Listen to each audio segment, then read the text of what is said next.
Thanks a lot for joining in, Chris. We have been very much looking forward for this little conversation about your journey in country catering and also especially regarding APAC. I'm Peter Beck, the CEO and co-founder at Catering, and yeah, really looking forward for this episode of Served. But before we dive into it, can you maybe start by giving a little introduction of yourself, Chris? Who you are, what you have done, and a little bit of your journey in the country catering industry? Well, first of all, thanks for having me, Peter. I know you've been busy conquering the US, so it's good that you've been able to find some time to have this conversation. Look, pleasure to be on your podcast. My name's Chris Chidley. I'm the Chief Commercial Officer for Compass Group across our Asia Pacific region. I've been in the industry now for, dare I say, 2 decades, so quite some time. And in that time, I've spent 17 of those years in Compass Group, mainly in the UK, working across many different functions, many sectors, including sales, operations, supply chain, mobilization, enjoying many roles in public sector and private sector, including facilities management. So I feel very old in the industry. And in the last 7 months, I moved into the Asia Pacific region, where it has been an absolute whirlwind journey, meeting the most amazing people, seeing the most amazing cultures, matched with just the most glorious amounts of cuisine you could dare of thinking of. So looking forward to discussing more about Asia Pacific. Yeah, very great. And we'll definitely dive a lot more into Asia and also maybe some of the comparisons with your experience from the UK and Europe. But before that, maybe curious to hear a little bit more about what are some of the key changes and trends you have seen happening over the last 2 decades where you've been in the industry. Well, look, I'm going to be very UK biased on that front. I'm probably a 17-year expert in UK and a 7-month novice in Asia Pacific, so two different sides. I think we've moved from a very traditional catering function that I was part of 17 years ago, which has gone from a very traditional, unloved, commodity-based, tray-based restaurant solution to what is now a very well-respected, well-loved, well-needed platform to serve consumers, to serve workers, to serve employees, and to keep them in a place where they remain productive, where they remain attracted to their employer, and generally well fueled and looked after. And whether that be across the offices to school children, that nutrition being key, development being critical, through to just the general experience within our sports and stadium environment where consumer experience is everything, right? So I've seen huge changes, and ones that I proudly feel part of, in what is a very close industry where, once you're in it, you very rarely get out. So I might be 2 decades in, but there's many more people like me that have been part of that change as well. Yeah, it's almost like a little family, which is great. And I think especially what we have also seen is also that, especially after COVID, a lot of change also happened when it came to the focus of workplace experience, the focus of really making the workplace a magnet that really draws people in. Is that also one of the key changes that you have seen, and how was the whole COVID and also the changes afterwards from your perspective? I think for most, COVID was COVID in how everyone dealt with it. I think the industry was incredibly mature, incredibly respectful to all of their employees. I don't think Compass Group was limited to just that on its own. I think we put what we felt was right at first, and that was people. And like I said, I think everyone did a tremendous job of that, albeit clearly there were some tough decisions that had to be made. What came out the back of that was a rapid development in technology, a rapid acceptance culturally of different ways of modeling your operation. And it gave a lot more people opportunities within organizations to flourish, develop, imagine, reimagine, and create new operating models across every sector. So I've not seen that slow down. So, I mean, going to Asia Pacific, what's been most fascinating is the differences between Europe and Asia Pacific in the way in which the markets, the countries within Asia Pacific, the way they put food at the heart. Because all of the countries have the most incredible heritage behind their food. The cuisine is such an important part of their culture that every story, every operating model, every discussion starts with food. And that's been incredible to see when I've been on my travels, particularly in India, where 1.4 billion people live in India. That's equivalent to the whole of Europe. And so India is heavily regionalized, and the level of collectivism in that business and that culture is huge. Everything circles around food. Every dish has a story, and every dish has about 40 variations based on the regions of which you travel into India. Every single piece of cuisine that you talk to them about, you taste, there is the most humbling and heartwarming story that sits behind it. So it's really interesting because Europe, whilst food is at the centre of many other cultures, many other markets, they've had a lot to deal with across, finding, labour efficiencies because of the shortage of people and such forth. So India doesn't necessarily struggle with that element, so they get to focus a lot on food, which is tremendous. Yeah. And maybe now you are, of course, about 7 months into your tenure at CCO for the Asia Pacific region. Maybe just to give a little overview, like what are the biggest countries in Asia for Compass Group, and how have your journey been? Have you moved there? Have you traveled out there? How have you managed that big switch from the UK to Asia focus? So Asia Pacific region, there's three main markets, which is Japan, Australia, and India. Not forgetting there's other very important strategic countries for us in New Zealand, Hong Kong, and Singapore. Pleasingly, I've been to all but one. I'm yet to get to Hong Kong, but I have one planned. But in that time, I've spent at least 3 weeks in every country. I have travelled and met many clients, many of the team members. I've tried lots of food, as you can imagine. I've been very blessed. And I guess the takeaway for me and the vulnerability I had was when you live in the UK for 43 years of your life and you work 17 years for Compass in that market, it's very second nature in what you know and how you go about doing it. And equally, being British, you know the culture to which to work towards. And one of the most humbling experiences I've had so far, which has left me quite vulnerable as well in places, is learning the different cultures and the different ways of working in those countries, because actually they're all very different. And so part of that learning experience for me before making any change or suggestions is actually learning the cultures within those organizations and learning the story behind the food, because actually I think that's the most important part I've found personally anyway. So 7 months in, it's been a very big learning curve for sure, and there's a lot more to go, but it's the most incredible region. Most opportunities are going to arise from APAC, I'm sure, over the coming years. Absolutely incredible people and some great food stories, and actually a lot of tech.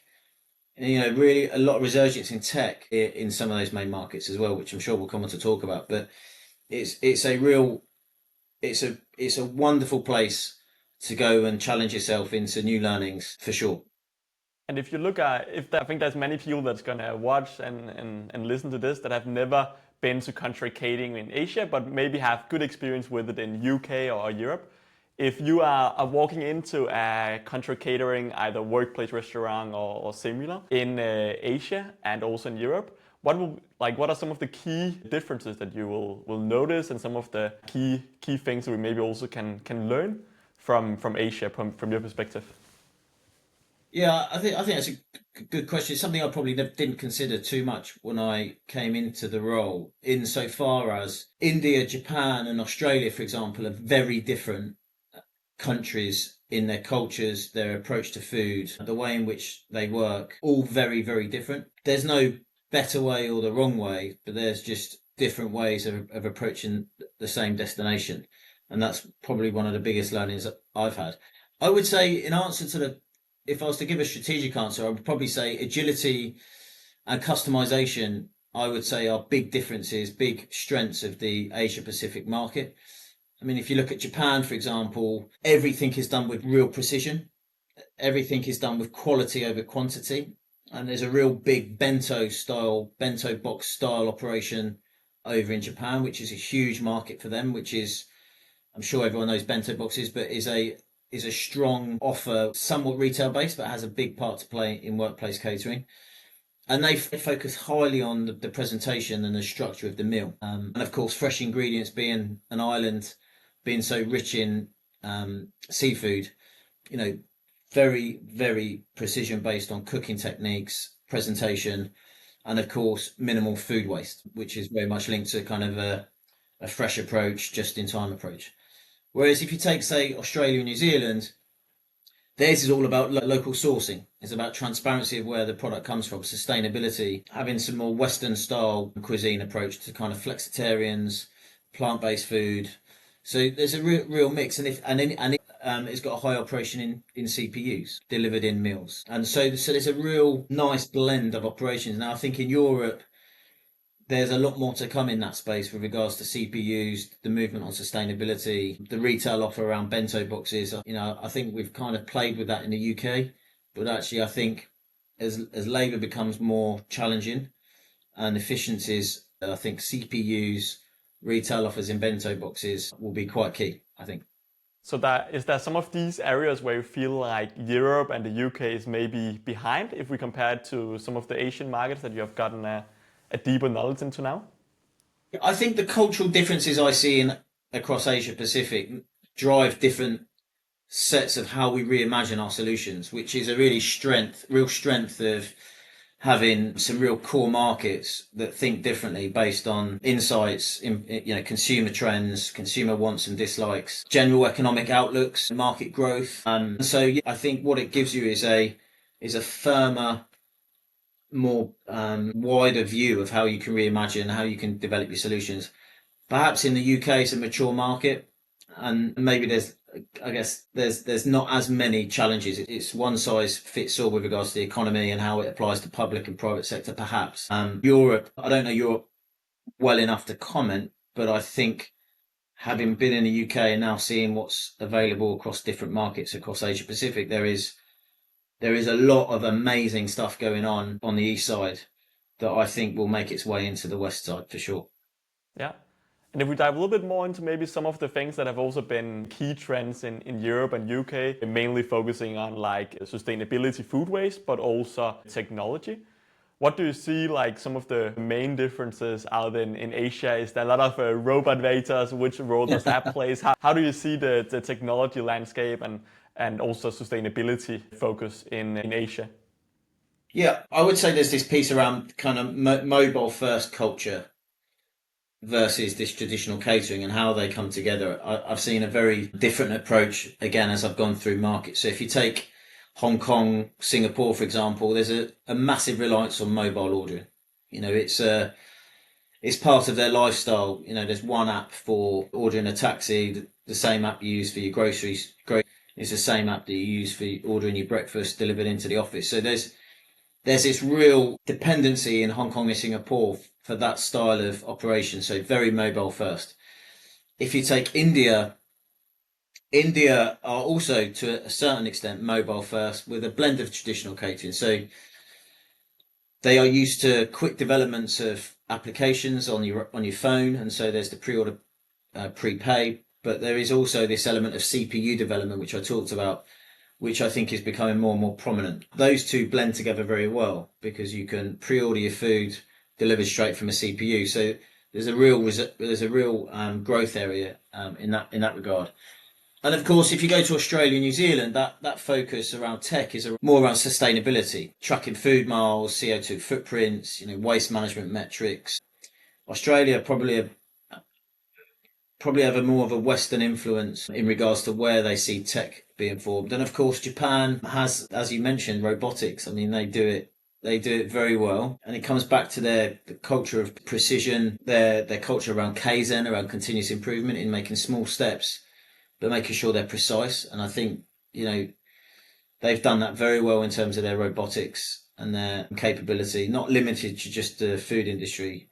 I was quite amazed. Even vending machines, actually, heavy reliance on vending machines in Japan.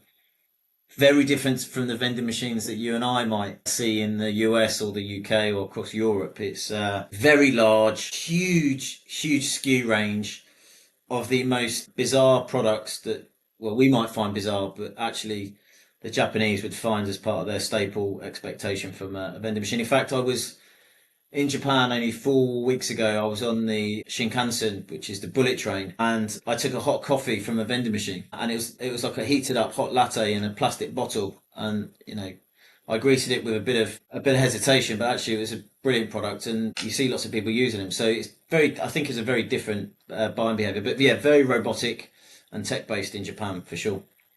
It's really going to be interesting also to see how does it develop going forward. I have also seen vending machine that actually makes pizzas and so on. Yeah, So yeah. it's crazy what's out there. And I think we've also seen a lot of like this mobile first and CPU development in Europe, of course, and also try to play our part in developing that. But how do you, based on what you're seeing now and also maybe what you are strategizing on from your perspective, how do you see these trends developing going forward, both on technology, sustainability, and maybe also some other key trends that you see is on the rise and maybe in the beginning of them to start? Well, it'd be remiss of me not to mention AI. That's definitely something that's I find everyone talking about, be it in the industry or clients or prospects. There's certainly some excitement and some hesitation around how that will play a part and how that will drive efficiencies through models going forward. There's some amazing plans that we have in our Indian-based business called SmartQ, which is a tech-based organization, but also acting as a food aggregator. And there's some exciting plans around what that can do for the greater industry. My view would be coming from the UK and going looking at across other markets. What we'll never be able to move away from, and what Compass will never move away from, is putting food at the heart and focusing on the story behind where our food comes from and why consumers are going to resonate towards it based on the insights that we have from the millions of people we serve every day. So the real objective around tech will be around, well, how do we allow tech to support, firstly, understanding our consumers more, and secondly, giving them an experience that they're going to thrive off and meet their expectations, albeit exceed. So I see across different markets that they're at very different stages and maturity levels of that, based, like I said, on economic outlooks, general industry performance. But it absolutely will. Look, I think if you look at Japan, it's got a declining population and it's got an aging population at the same time.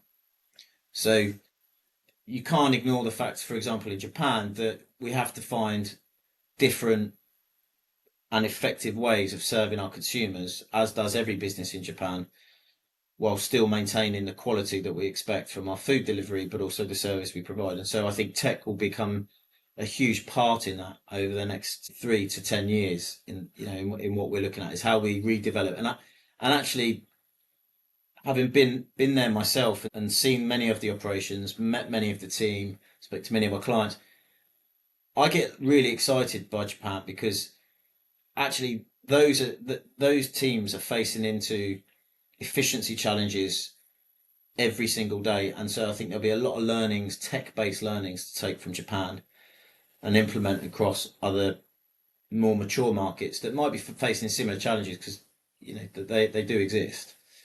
But I think Japan are facing into, just in terms of the way in which they operate, and unless the government changes some of the legislation to which allows visitors in to work longer, we are facing into some exciting times around how tech can help.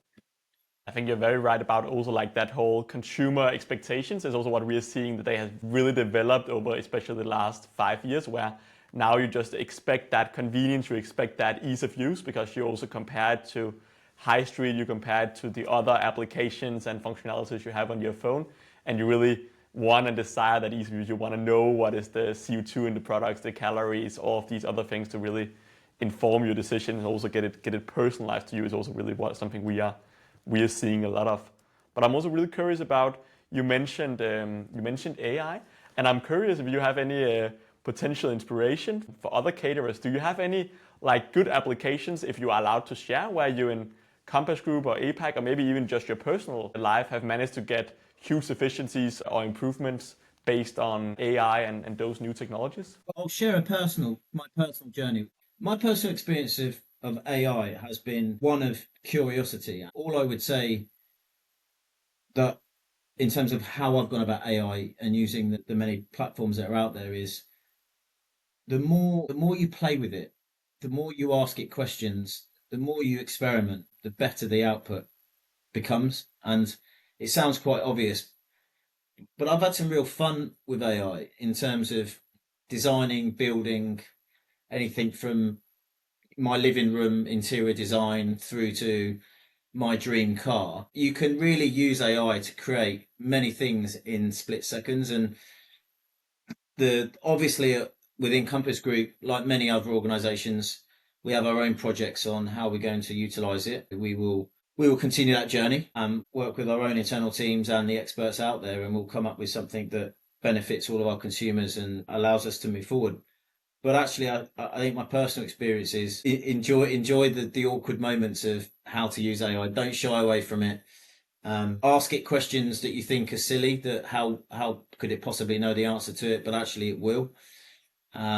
Embrace it because it's not good. It's not going to disappear anytime soon. But I think that on a work front, we just got to keep to the core problem statement we're trying to solve, rather than just saying AI is here, well, let's use it everywhere. We've got to we can't move away from what the problem statements are that our consumers and our clients face, and then ask ourselves what part AI can play in that. I would love to hear a little bit more about tendering. Now getting into a commercial role of chief commercial officer for the APAC.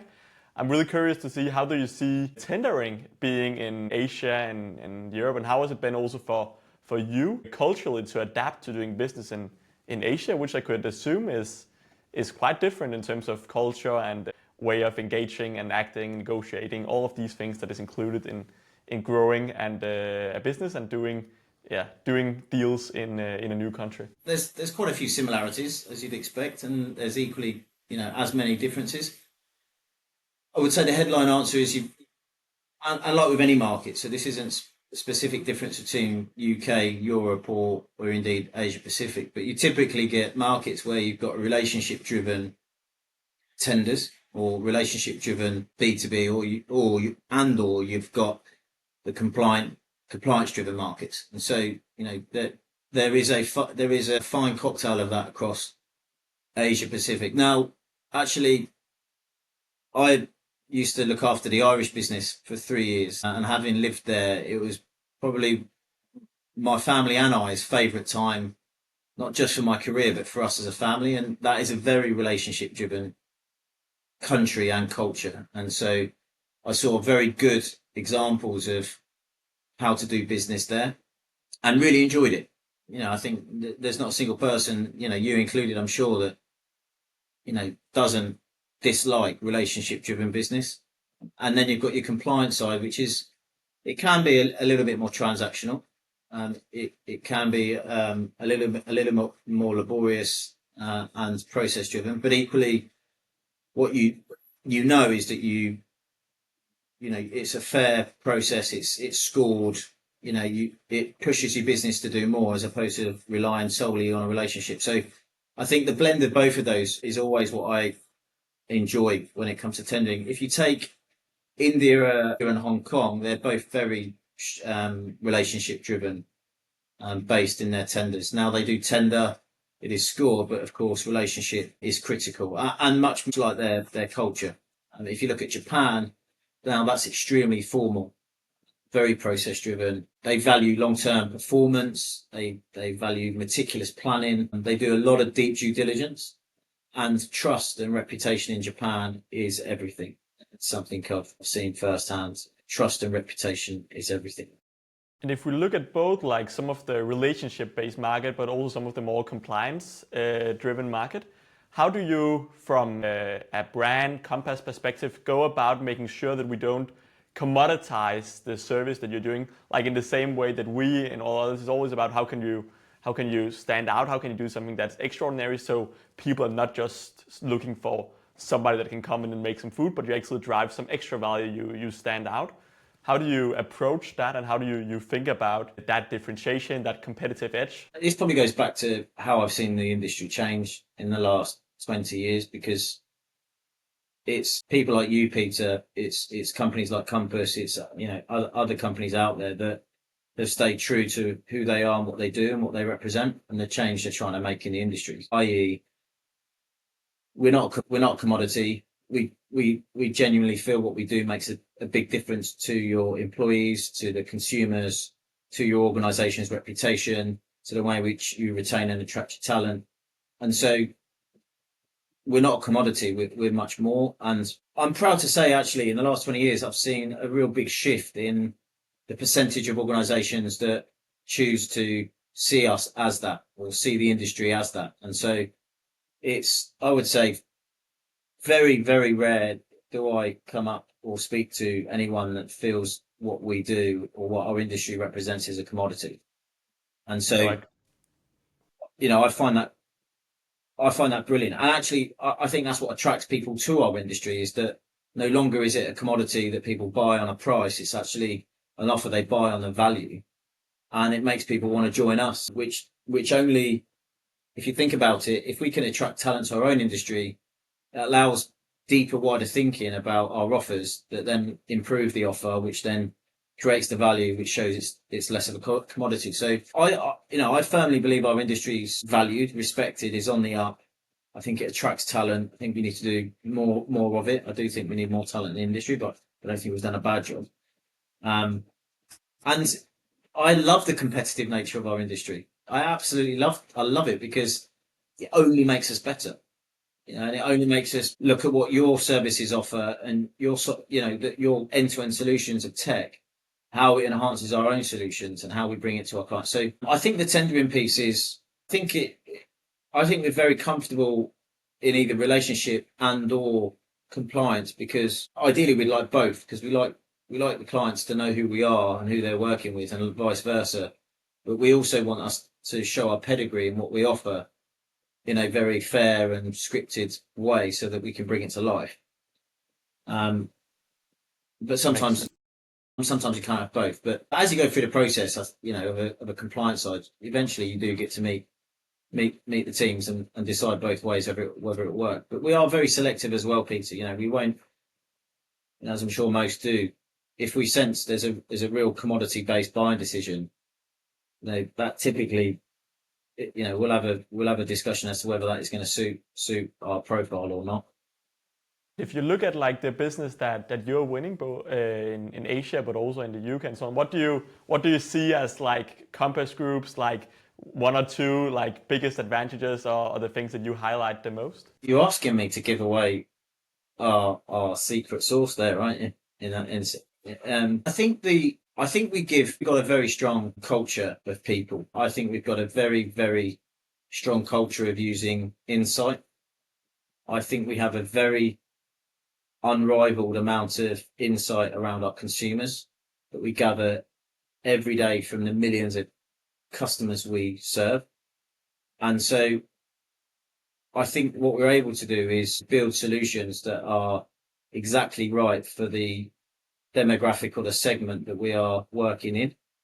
And matched with that, we've got I think, an amazing culture in countries as well as a group. We have the most incredible leaders that drive just the most amazing agendas around people that I'm really proud of. And so my job becomes quite easy when you've got really energized people led by amazing leaders in country with lots of insight that allows us to deliver really good solutions for clients. And I've seen it firsthand. I've visited over probably 60 clients now. I've presented and recognised to over 400 people, and they just love Compass. They love being in the industry. They love the teams they work with. They love having visitors. They've made me feel very special. It's just a joy, to be fair. I mean, it's if I didn't miss the family so much, I would stay in these countries longer. It is absolutely inspiring. No, I could imagine. But if we try to zoom out for a moment, out to both like country catering at all the markets that you have seen, and also looking at the industry as a whole, how do you see that the caterers and the service providers could collaborate better to really drive the industry forward? Are there some points, some elements where you see we could work better together as an industry? Globally, or just It could generally also be in speaking? individual markets, or where you see like we could work together better in attracting talent, or in other relevant affecting how the tendering process is getting done with less food waste, or other points where you're like feeling, okay, that could be, we could work together towards creating some impact here.